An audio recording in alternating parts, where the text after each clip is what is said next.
afternoon, and good evening. My name is Sir Meerkat, and welcome back to the Motor Meerkat channel. Now today actually marks quite the special day on the channel. This is going to be the first video where I don't cover Formula 1. I'm not sure if it's a good or a bad thing, but if there's any other motorsport you'd like me to cover, be sure to let me know in the comments below. But as you've probably seen from the title, today I'm going to be looking at the absolute beast of a car made in Japan by Mazda for the 1991 Le Mans. But what made it so special? It was a Rotary, and it won.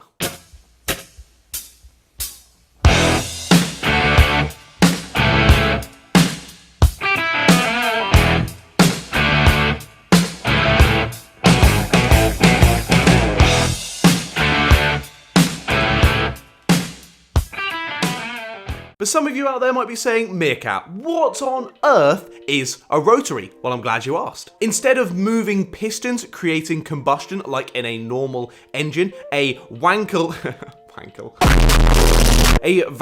rotary has no pistons at all. Instead, the rotor motor, which sounds like a 1950s American song, it would spin inside of the rotor housing. It was designed in a way to allow for pockets of air and fuel to be created and then highly pressurized as it continues to spin, thus creating combustion and then power. And the 787B certainly had a lot of it, with it being able to create 900 horsepower. This was insane for the time. Consider that the closest challenging car on the grid for power was the Sauber Mercedes that could only produce around 730 horsepower. This was possible because of Mazda's huge upgrades to the R26 rotary engine. It now had 3 spark plugs per rotor instead of 2, and carbon fiber apex seals were also added, which I'm honestly baffled as to how they did not catch on fire. However, Mazda claims that their key to success was down to the variable length telescopic intake runners. At Le Mans the previous year, these intake runners were optimized so that the power and torque would vary in steps at different RPM levels, which was really good for short boosts of power out of the corner, but in the long run with the engine it wasn't the best. So for 1991, Mazda adapted them to have a continued variable approach instead, which was much kinder and smoother on the engine. But as stated there, this was not Mazda's first rodeo in Le Mans. They had first attended Le Mans in 1981, where drivers Tetsu Ikuzawa, Tom Wilkinshaw and Peter Lovett would take the reins of a Mazda RX-7 until it gave up the ghost on lap 107. And Mazda would continue to have relatively mediocre performances in Le Mans, if I'm honest, with a best result of 7th overall in both 1987 and 1989. But they turned up to the race in 1991 determined to prove the doubters wrong. Now, the 787B car that they decided to bring along had evolved from the 767 and 767B cars, and Mazda knew that they had been continuously improving both the car and the engine, and that they would be releasing an absolute monster onto the track. Piloting the car would be sort of ex-F1 driver Volker Wielder, definitely ex-F1 driver Bertrand Gachot, and another ex-F1 driver in Johnny Herbert, who actually grew up just around the corner from Turbo F1. I'm not sure he's actually mentioned that before. At the start of the race, the Peugeots would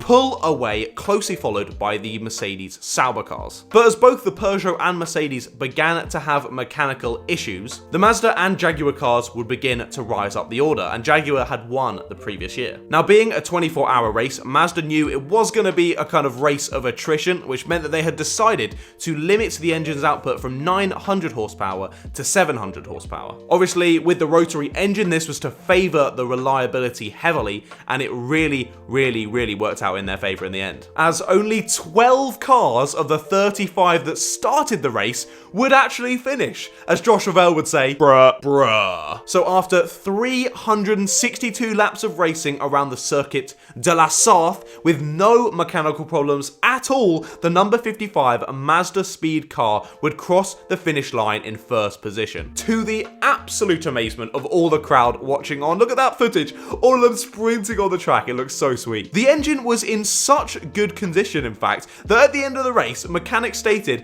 it could immediately start another 24-hour race with only an oil change needed. Wow. But funnily enough, this amazing win almost never happened. Rotary engines were actually meant to be banned for this race in 1991. However, due to an appeal by Mazda stating that they would not have had enough time to produce another car for the race, they were allowed to continue using their rotaries for one more year. The officials probably just couldn't handle the noise, to be honest. Listen to this beast roar.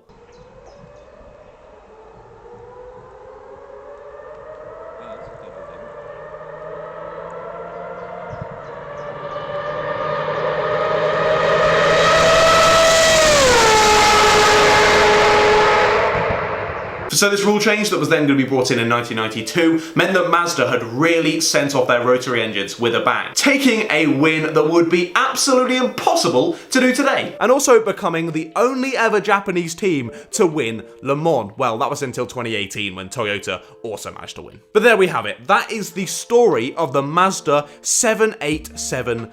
An incredible car with an incredible story and a bloody quick engine. If you enjoyed this video, be sure to drop a like on it down below. I do really appreciate it. And why not subscribe to the Moto Meerkat channel as well, because I've got loads more motorsport content coming your way very soon. But otherwise, thank you all so much for watching, and I'll see all of you Meerkats later. Goodbye, guys.